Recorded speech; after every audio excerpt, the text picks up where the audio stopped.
All right, we've got a lot to cover in our reaction series for this week. The first topic we're going to touch upon is Bryan Johnson. So Bryan Johnson, he is this guy. He started a company a long time ago, a payments company called Braintree, and he sold it to PayPal for about $800 million. So he's done really well for himself and very good entrepreneur.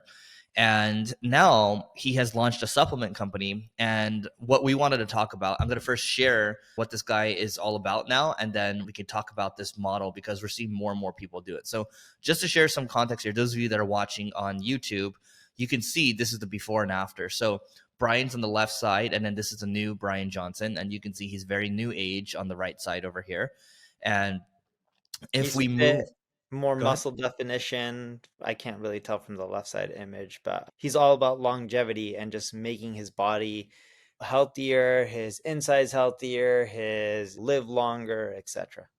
Cool. So you could see his YouTube, and I think he's holding a vial of blood here, and basically 422K subs, and he's gone really hard on YouTube. So the topics are interesting. You can see this thumbnail over here, why I take 100 plus pills every day. And then the thumbnail is really good. It's like a spoon full of pills, and his face is like a little bit in shock. And then he's got his anti-aging home. So it's like a $5.8 million anti-aging home. And it's just, he's clearly playing the game of YouTube really well. It's a trending topic. It's got a larger total addressable market. And if you look at his Twitter over here, he's got 136K followers, and he calls himself a professional rejuvenation athlete.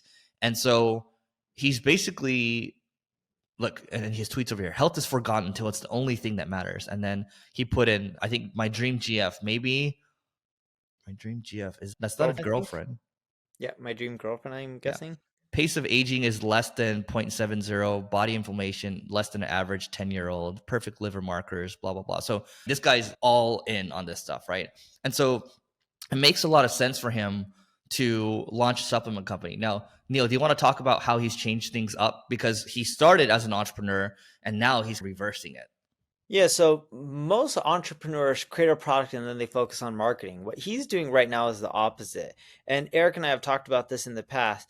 You've built attention. In essence, you're building like a media company and then you're monetizing. So what he's doing right now is building a massive audience. He's going after consumer-based topics that appeal to pretty much everyone, as long as you're an adult. If you're a kid, of course, his content isn't applicable. When you're 5 years old or 2 years old, you're not going to watch it or read it. But assuming you're an adult, it's practical, it's useful to you, and he's creating content that appeals to the masses. If you look at his Instagram thumbnails, he'll show his back posture messed up versus it straight. He'll do catchy stuff like talking about his $5.8 million home or top 1.5% of 18-year-olds. Like, he's using all these catchy images, or like him with a spoonful of pills. Everyone's like, what the heck? What's happening here? And this is all causing tons of views, thousands and thousands. And then what will he do? He'll monetize it. So it's a really smart approach. A lot of people, when they're creating businesses, they first figure out the product or service. If you already know the industry you want to be in, go grab the attention. Go create that media company, whether it's through blogging or social media or paid ads. Go garner the attention. And then from there, focus on monetizing it once you've built up a massive audience that's super loyal to you. You know what I think is interesting, Neil? He's playing the game pretty well. And so it looks like in the last month or so, he's gotten 12 million views and 76,000 subscribers. And this is, by the way, it's a net decrease. And he's actually decreased a little bit of his output. So 44 videos published. But I think the key thing here to call out too is, those of you that can see my screen, he is playing the YouTube game really well. What's really important with YouTube? At the end of the day, it comes down to number one, the idea's got to be really good. Two, the thumbnail's got to be amazing. And three, ideally, your headline invokes curiosity and controversy, right? So it's like, why I take 100 plus pills? Wait, this guy takes 100 plus pills a day? What is that? And I'm curious, right? And I guess it's controversial too. I barely can take 5 or 10 pills a day. To be fair, I take 30 a day, but it's for whole other pieces like of stuff. But here, check this out, Neil. Like this one, how I fix my terrible posture, the thumbnail, to Neil's point, it on the left side, it shows bad posture versus good posture. And then on the bottom of it, you said, my posture, you can see it says, my posture nearly killed me. Now, the difference is the one with the really amazing thumbnail, the first one, has 929,000 views. versus the second one has a 149,000 views. So what I realized, at least this now goes into a subsection of what he's doing. The game that's being played on YouTube, now that we have someone that's a YouTube strategist for us, he's look, like, Eric, you have a wealth of information, but at the end of the day, it's like your idea, A, isn't that interesting, and B, your thumbnails and your headlines suck. So that's just another mini lesson. Speaking about thumbnails and YouTube, we have another topic that we want to discuss: what the best YouTubers do when it comes to thumbnails and headlines. Yep. So I guess this guy's a good example of it. I guess we went into it already, right? And so let's use another example. And I know, like, we talk about, or more so I talk about Mr. Beast all the time, just because I think he's the gold standard. And I think he spends over 6 figures per thumbnail, something like that, or like six figures per video testing thumbnails. And I think that's a lot of money. And It is a what lot of money. But it's worked out for him, because what most people get wrong is they focus all their attention on creating the best video, which you should create amazing content, but they focus very little of their time on YouTube actually marketing it. And your headlines and thumbnails will affect how many times your video is suggested, because it's all about the click rate, right? YouTube's looking at how long is your video keeping people on YouTube, and what people are percentage wise clicking on your videos versus the competition. If you do well on both aspects, your video will perform much better than others. And it's easier said than done, but the way you get that done is through testing your headline quite a bit, and you test your thumbnail. And if you're not doing that, you're making a big mistake. There's a lot of YouTube tools out there that allow you to test your thumbnail. Check out like TubeBuddy, vidIQ, a lot of them, but I believe TubeBuddy is what we use for the A/B testing of the thumbnails, or it's vidIQ. It's one of the other. It's TubeBuddy for that one. Yeah. So Creator Hooks is another, it's a tool I use. And what it does is, this guy, I believe his name is Jake Thomas, each month he will basically give you a list of thumbnails and headlines that work really well, and he'll score them too. So you get some ideas from the latest performing videos. And look, that's what matters. And I was talking to a guy, his name is Film Booth, and his first name is Ed. I was talking to him over Twitter the other day. So he's actually listened to the pod before, but he teaches people how to grow on YouTube, and he's got about 400K subs. And if you watch his videos, he's not just an educator, he's an edutainer. And when I was talking to him, he's like, dude, like, your stuff is good, but at the end of the day, man, like I was talking about earlier, it just comes down to the idea. You need to spend as much time as possible thinking about the idea. And so, for example, I wouldn't say how to grow your SEO traffic. I might say something more along the lines of, this helped me get 1 billion visitors. And then I could talk about whatever I wanted to wrap it around. That's more entertaining, and that's more, at least it's a little more, whoa, I'm a little curious. And, oh, maybe I got 1 billion visitors using this black hat tactic. And then it's like, whoa, black hat tactic, that's a little controversial. And then and then you have an interesting headline, you have an interesting thumbnail, and you're just testing the hell out of it.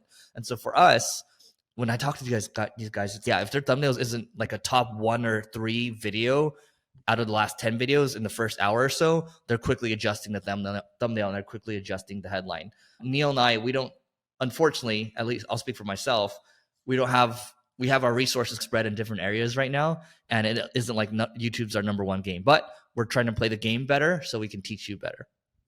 Yep. And now let's talk about Twitter ghostwriters. Yep.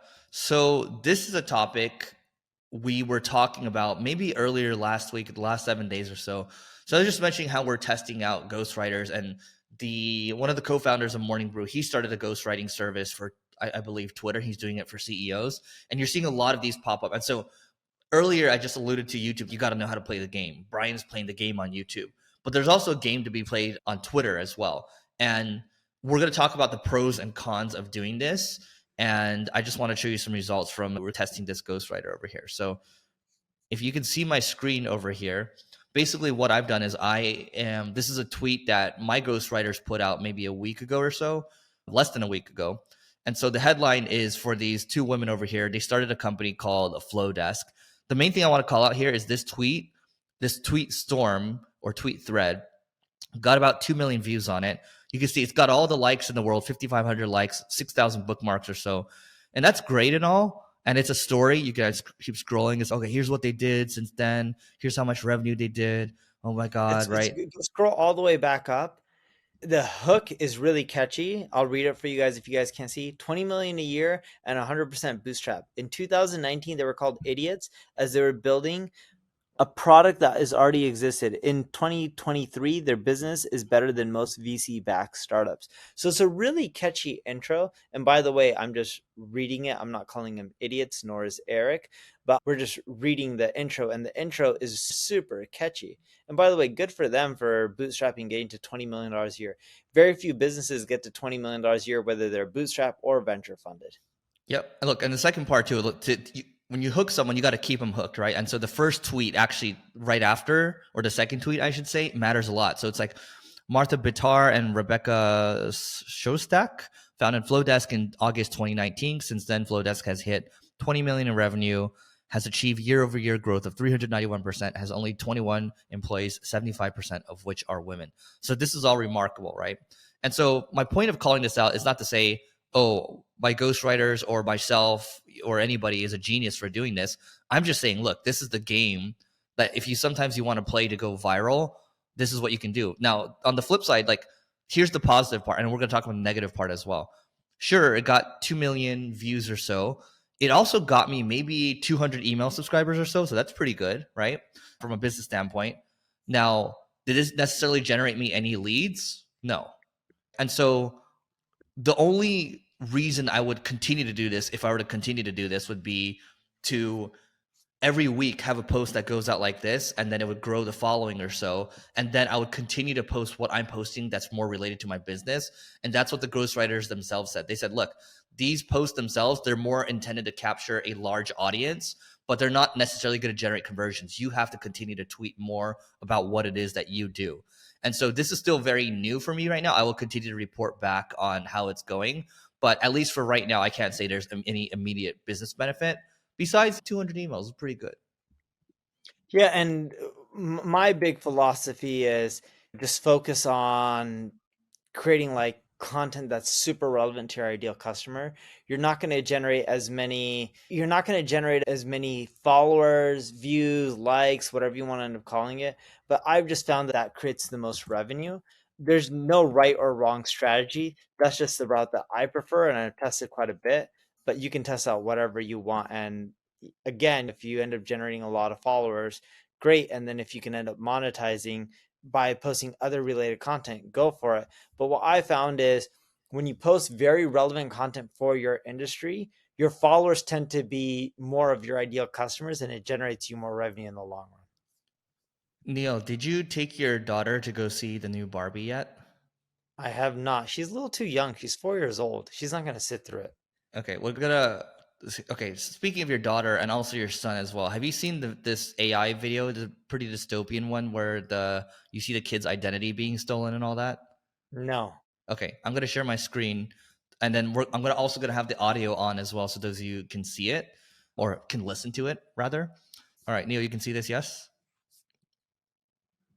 Not you now I can. Okay, tell me when to pause if you have a reaction to it. But here we go.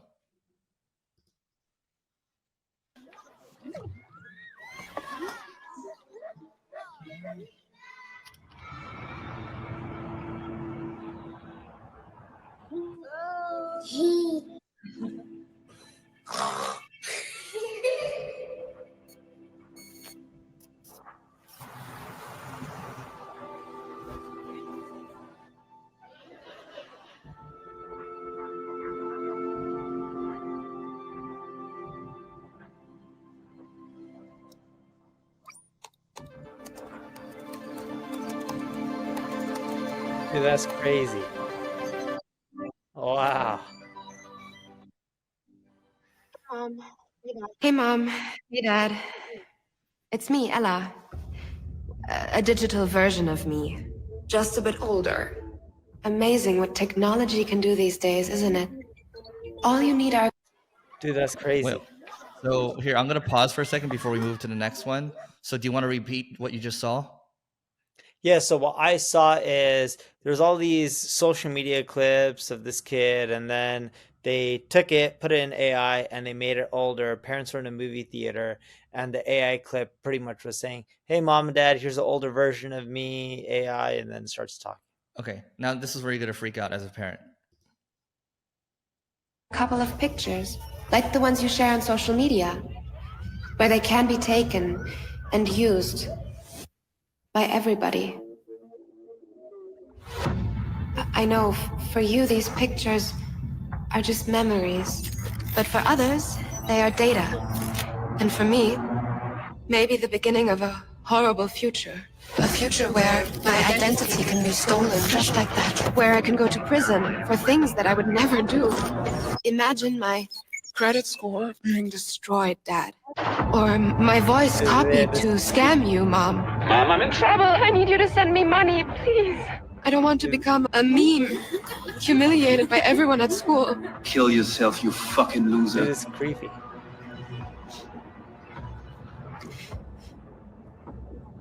And I certainly don't want this. Anyway, Couple of pictures. so do you want to describe that part?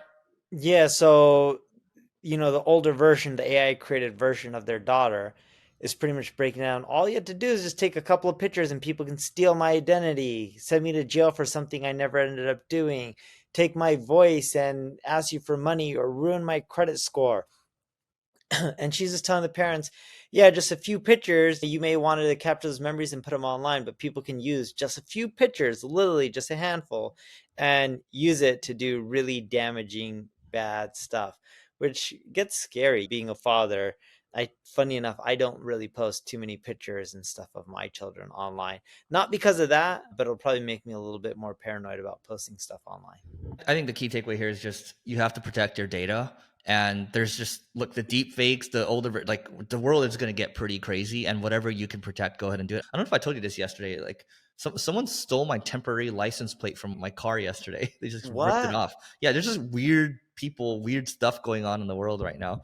But I think, look, it's that video is certainly a wake-up call. I actually had a conversation with Peter Diamandis, who's like one of the ultimate futurists in the world. He works with Tony Robbins. He works with a handful of people. He knows Elon well.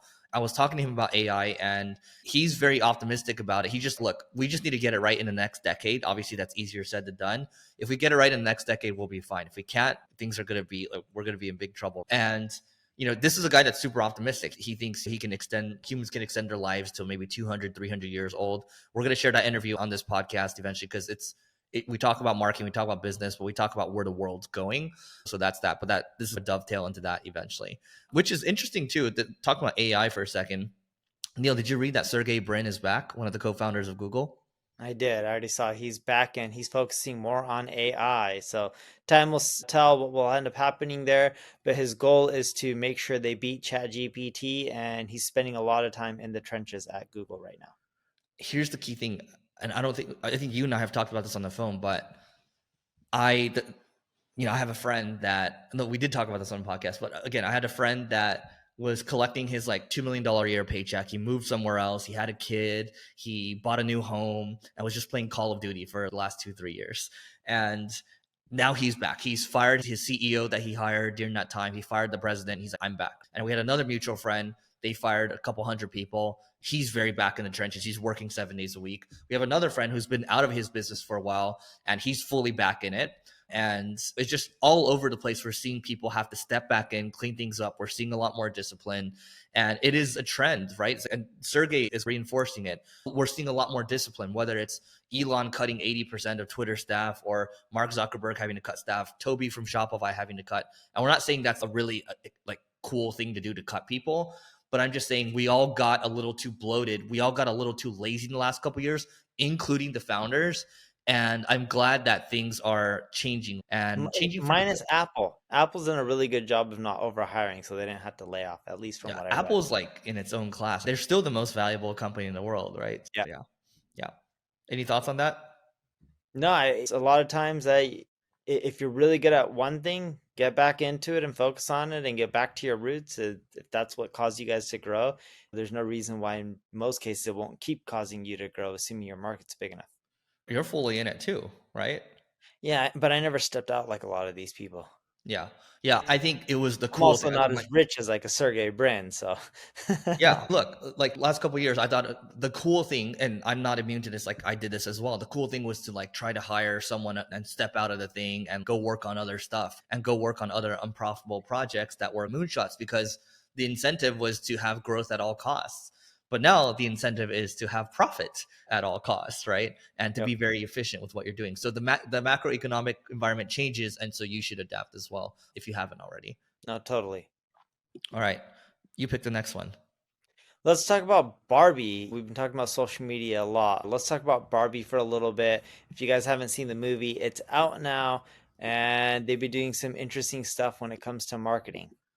All right, so I have my screen being shared right now, and you can see this is from Adweek, and it just shows the couple of things that they've done. So they have this Barbie selfie generator, and so I guess it makes something like this. And then our Airbnb's Barbie Dream House. So they did a lot of collaborations with different companies. The Barbie, I don't know how to pronounce this, but there's like a luggage collection. They like partner with a luggage company, and they made a little one. There's a Bumble X Barbie, so the dating app Bumble, and there's a lot of these Barbie ads showing. Forever 21's Barbie collection. I thought they were gone, but I guess they're still around. And then Burger King's Brazil Barbie themed meal. Did you get these for your kids yet? No, I try not to give my kids too much fast food. Yeah, seed oils are bad, dude. Anyway, thoughts? Dude, McDonald's French fries have no spots. Have you ever noticed that? Potatoes naturally have spots. They put in some chemicals or something to get rid of them. Yep. And you still buy them for your kids. If they're really crying and we're traveling and we have no choice, sure. But generally speaking, I try to avoid McDonald's at all costs. I don't know why chicken nuggets need so many ingredients. I wonder how did Barbie perform in the box office? Because they did all this marketing, right? And so I think I read something about 93 million so far, and this might be a little dated. So Oppenheimer opened with 33 million. That's the movie about the A-bomb. But I think I read yesterday that Barbie generated 93 million. And so I don't know if that's like a record or anything. Oh yeah, Barbie domestic box office blazes past projections. So it's from collider.com, and I don't care about combined. It's expected to generate over 155 million on its 3-day debut, which is enough to make it the biggest opener of the year so far. Previously was held by Super Mario Bros. Movie, which I liked, which made 146 million in its 3-day debut. Wow. And go ahead. No, that's ridiculous. That's crazy. Okay, so here's the thing. I think Barbie did way more marketing than Super Mario Brothers, and I saw, sure, there's some ads and stuff for Super Mario Brothers, but considering all of the marketing that they did, a 3-day debut is still, if this is the end all be all here, I'm not that impressed, because 155 versus 146 is not a lot. I'm more curious maybe in the first 30 days or first 60 days or so. So time will tell, but I think they did a good job with all these collaborations. Let's just see if it actually works out for them or not. No, totally. Yeah, they spend a lot on marketing. I've seen a lot of their ads everywhere. Super Mario Brothers, I did see a good amount of their ads as well, but I've seen more Barbie ads. It could just be based on the places that I visit and live. Yep. All right. The next one is very simple for us. Look, we've talked about the Google ad transparency tool that came out recently. Facebook has had the ad library for a while where you can search other people's ads. Facebook one's pretty good. The Google one's pretty limited. But TikTok just came out with the ad transparency tool as well, so they didn't want to be outdone. And I hope Amazon and Pinterest come out with their ad transparency tool someday as well. Dude, I think eventually all of them will end up coming out with it. I think it's great. And speaking of social media, there's a Discord growth hack that you guys should check out to get a lot of members really quickly as well. Here, let me share my screen. So the punchline here is this is what Andrew Tate did to this guy. Basically said he copied Andrew Tate's strategy, right? Love him or hate him. And he grew his Discord server to 125,000 members in just 4 months. So this guy, Dustin Ferrano.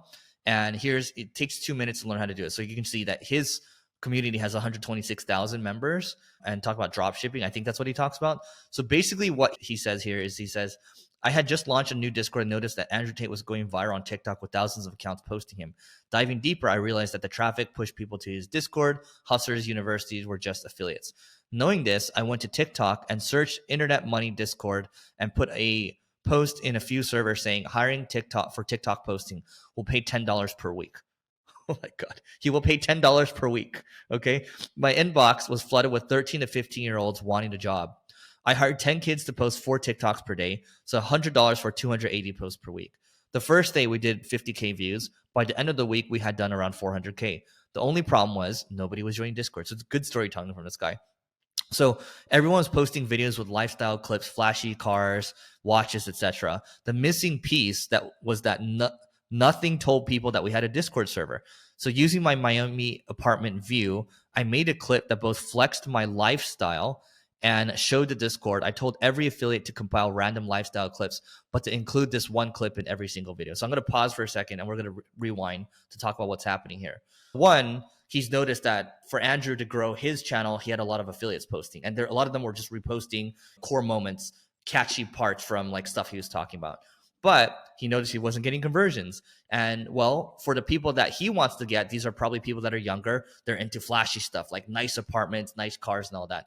And so what he did is he basically added a call to action at the end of it with things that are desirable. And he said, oh, look, check it out. There's a Discord over here. And then click on the link. And that's how he started to get a lot of signups. Yeah, it was a really smart approach in which just leveraging affiliate marketing with mainstream content. That's the trick. You got to not just use affiliates, but you got to combine mainstream content. If Andrew Tate or this guy, I forgot his name, Dustin, didn't have mainstream content, it doesn't work as well to build an audience as quickly. Yep. And so here's what he says. He says, it worked. That clip told everyone that what they needed to know about us, having a Discord, and members were flowing in. First week surpassed 10,000 members. I was pushing 100% of the traffic becoming affiliates. And I didn't start selling a single thing in a Discord until we hit 40,000 members. And then here's the key part too, before we move on. I switched to a commission-based model and paid every affiliate $10 for every 100 people they got to join the server from their TikToks. Since I was paying so little, my margins remained huge. We were pushing 2 to 3 million views per day. You couldn't even fathom the amount of affiliates we had posting. And so he's scrolling in this screenshot over here. It's like a ton of affiliates that are posting. And then basically he used a $40 a month membership to act as a low ticket entry towards high ticket mentorship for $2,000. Over 50% of the revenue we did was via mentorships. Mentorships were never advertised. We qualified every lead via DMs and group calls. So this is basically a funnel that worked for him. And this is no different than any other marketing channel, right? He understood the nuances of TikTok, what people wanted, basically created the right ads, quote unquote here, and then created a new model to get more signups. Did he end up breaking down his revenue? He didn't. Now he's trying to sell this as like he exited the Discord and started an agency to build out Discord. So we can bet that the model probably didn't work that well if he had to go build From a something revenue else. aspect, I agree with that. Yeah. If the revenue was amazing, I'm assuming he would have just kept doing that versus doing an agency to help other people get the audience. Yeah. The other argument is you see people younger, they're always starting new things all the time. And you've done this before. I've done this before in the past. Like it's a stupid mistake that we make. Yep. Anyway, last thing over here. You probably don't know who this guy is, so I'll give some context. So I like playing poker. I like watching poker. I haven't played poker in a while though, but I'll watch this stream called Hustlers Casinos Live. And so they stream these high stake poker games where people are putting in $500,000, $1 million on the table, and they're playing live and people are watching. They might have 40, 50,000 people watching at the time. Dude, on TV, I watch that kind of stuff every once in a while. You do? What do you watch? Poker Go? What do you watch? No, on TV, when you're just flipping channels, sometimes you're just seeing people playing in poker tournaments. Oh, you're watching the World Series of Poker, which just ended. There's a guy that won $12 million. But Okay. What I'm talking about is these are the cash games, right? Where you can lose like a couple $1 million in a night. And you have the co-founder of DoorDash, Stanley, he plays. You have some private equity people that play. And you have the investors like 𝗔𝗕𝗢𝗨𝗧, David Sachs, David Freeberg play. And actually all 4 of those guys play as well. But the point is, on this stream, there's a guy that he's super entertaining, right? His name is Nick Airball, and he's almost like a villain sometimes. He can be controversial. He can start crap with someone else, but the main thing is he's entertaining. And because he's so entertaining, I didn't realize this until the other day when I was watching the stream. He's like, yeah, I get paid $100,000 to be on the stream. And one other guy who's a super pro, his name's Tom Dwan, and he's really well known, right, in the poker world. He's like, you get paid $100,000 to be on the stream? He's like, I get paid like a cheeseburger or something. And so basically the whole point here is going back to our one of our first topics, that you have to be entertaining, right? Like, even if you're going to educate, you have to be edutaining. And I think any of the times on this podcast, or any times Neil that's created something, I've created something that's been mildly entertaining, it just does a lot better than the other stuff, right? And so that's why he gets paid 100,000, because it's like he makes the stream because he's so entertaining. Yeah, that's crazy. Dude, a lot of it is entertainment too. Forget poker. If you just look at television or celebrities or sports or any of that, the ones who do a lot really well when it comes to followers and audience and people who want to watch is also entertainment. Just because you're really good at something, like there's a lot of basketball players who are really amazing. They don't make as much as the ones who may have a personality that shines on social media or shines and resonates with a lot of people. Being amazing at your skill set, but not being well rounded and entertaining or relatable makes it harder to get followers. Yeah, you got to be fun, right? Draymond Green from the Warriors, maybe he's not the best player in the Warriors, but he's entertaining, right? Because he likes to start crap with people. Sometimes he gets punched in the face or whatever, right? So it's entertaining. And LeBron, he's just like a superstar, right? I'm just trying to think of like other examples of athletes that are okay. Why is it that Joe Rogan and Dave Chappelle continue to do this? It's just because they're unapologetically themselves, and they're willing to say what's on their mind, which can be controversial and entertaining, right? So That's your right. mileage may vary. Anything else, Neil? That's it. All right. We hope you enjoy this, and let us know what you think in the comments if you like us to continue to do these reaction videos, and then tag us on Twitter or Instagram, and then take a screenshot of this, and maybe we'll post it as well. But other than that, we'll see you tomorrow.